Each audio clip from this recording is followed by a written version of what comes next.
Dr. Kaizer Chiefs, there are no words to describe what this man has created, the achievement and the legacy that he will leave on this earth. It's just mad. Like the whole country knows what he has done. There might be banter between Chiefs, Pirates, and Sundowns, but everyone can acknowledge the impact that this one man has had in South African football. Kaizer Chiefs, platforms like this don't exist if it doesn't create that.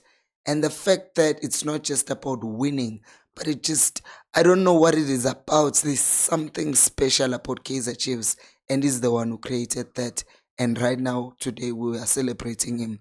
We're saying long live Kaizer Chiefs, long live Dokotela. So let's talk about the video now, because we've given the tribute to a great man, to the great man. Let me say it like that. Now let's talk about Kaizer Chiefs and why Khama actually ended up leaving Kaizer Chiefs.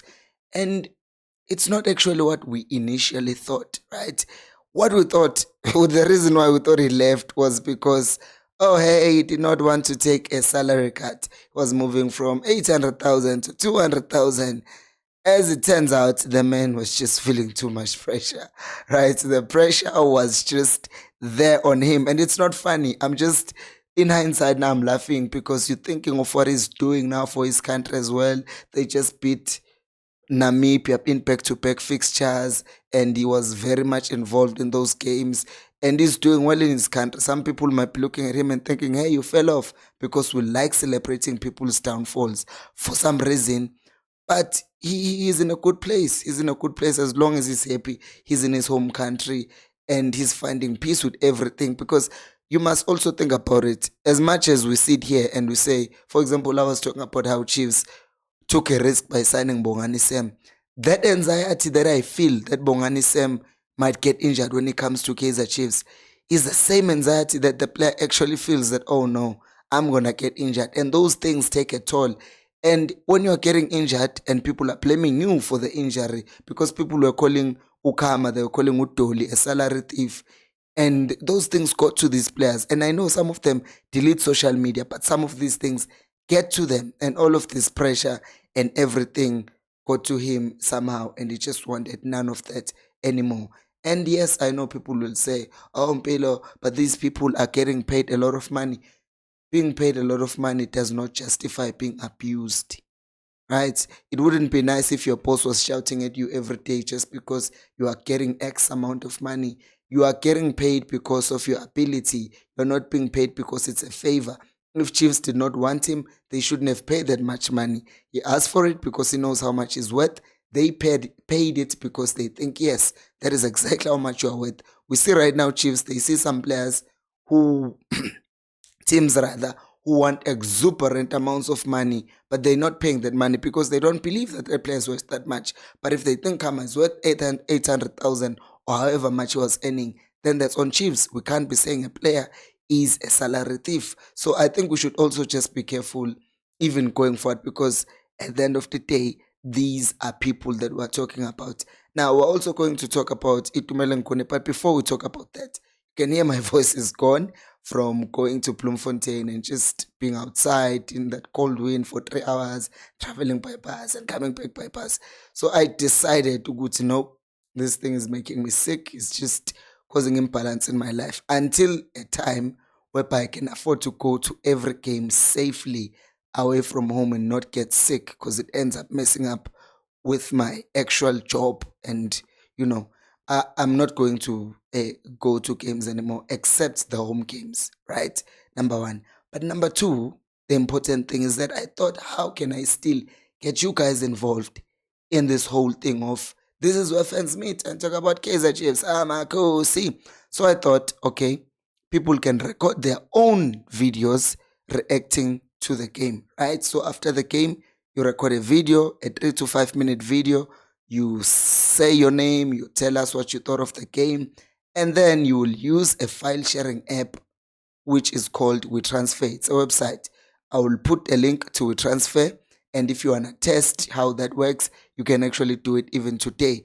And then on WeTransfer, you upload your video, and then I'll upload that video to the channel, and then people can see what you think of the game. So in that way, we're still getting people to talk on the channel, because this is not just about me talking on this channel, but I also want to hear what people have to say. So if you are not camera shy, just take the video, man, put it in front of you, stand in a well-lit place, and then you send me the video. There's also a tutorial. I'll also link a tutorial to that video of how to use WeTransfer. It's really easy. You just go to wetransfer.com, click on upload, put the video there, and then the video is uploaded, and you will put my email address, which is chiefsfantv@gmail.com, and then I'll get the link, and then I'll be able to download the video.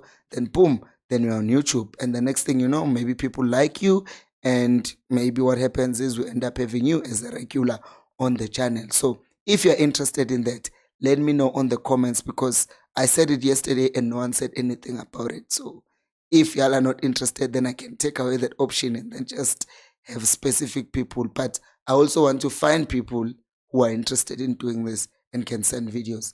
And also, we're trying to reach 50,000 subscribers by the end of the year. So help me reach that goal. We're currently on 37,000. We're 13,000 short of the goal that I'm so hoping for. Can we please do that? Help me by subscribing to the channel and liking the video and also sharing it. But those two things will be very important. Like the video and subscribe. Now let's talk about Itumeleng Khune, because it never seems to go away, does it? And I'm not saying this in a bad or a negative way, but I'm saying that he's still that Kaizer Chiefs. He's still not signed by any team. And initially, apparently, there were talks with him about a salary cut, and saying that, but he wasn't agreeing to that. But I don't believe none of that. I think Kaizer Chiefs are a team that has been clear enough with Khune, which has come down, having had the relationship that they've had with Khune, even about SD. They have talked and they've said this in public, that Khune's playing time is over, right? They've said this, they've not hidden this, they've not been cryptic about it. They've just said Khune will have other things to do at Kaizer Chiefs. And I know people like saying, oh, but he can always add experience. He can always add experience. I don't disagree with that. But look at what is happening right now. During international break, Chiefs does not have a goalkeeper coach. Okay, excuse me. They do have Opri Matibe, but with all due respect to Opri Matibe, he was not a better goalkeeper than Itumeleng Khune. So if Chiefs are not really getting Khune to be in that ambassadorial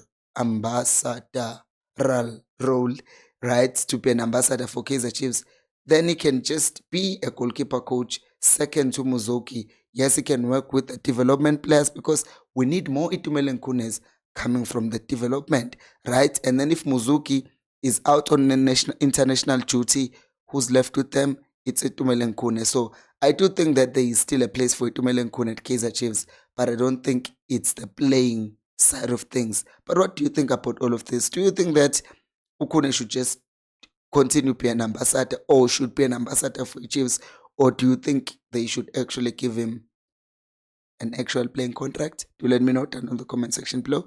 Thank you so much for watching, and until next time, remember, Ikos Alpelumoy.